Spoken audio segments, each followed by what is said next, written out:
പൊറോട്ടയ്ക്കും ബീഫിനുമൊപ്പം ഇനി ഫ്രീയായി ഗ്രേവി കിട്ടിയില്ലെന്ന പരാതി നിലനിൽക്കില്ല. എന്താണെന്നല്ലേ?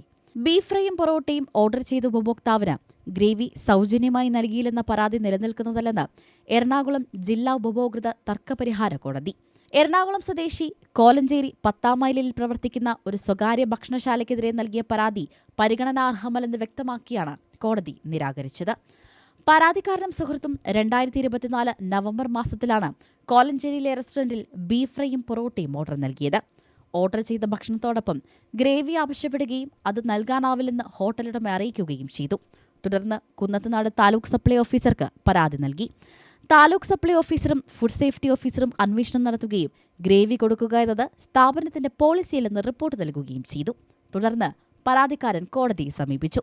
കേസ് പരിഗണിച്ച കോടതി സൗജന്യമായി ഗ്രേവി ലഭ്യമാക്കാമെന്ന് റെസ്റ്റോറന്റ് വാഗ്ദാനം നൽകുകയോ അതിനായി പണം ഈടാക്കുകയോ ചെയ്തിട്ടില്ലെന്ന് നിരീക്ഷിച്ചു. ഈ സാഹചര്യത്തിൽ ഗ്രേവി നൽകേണ്ടതിന് എന്തെങ്കിലും നിയമപരമോ അല്ലെങ്കിൽ കരാറിലൂടെയുള്ള ബാധ്യത എതിർകക്ഷിക്കുണ്ടെന്ന് തെളിയിക്കാനും പരാതിക്കാരന് കഴിഞ്ഞില്ല. അതിനാൽ പൊറോട്ടയും ബീഫും നൽകുമ്പോൾ ഗ്രേവി സൗജന്യമായി നൽകാത്തത് സേവന ന്യൂനതയായി പരിഗണിക്കാനാവില്ലെന്ന് ഹോട്ടലുടമയ്ക്കെതിരായ പരാതി നിരാകരിച്ചുകൊണ്ടുള്ള ഉത്തരവിൽ കോടതി വ്യക്തമാക്കി.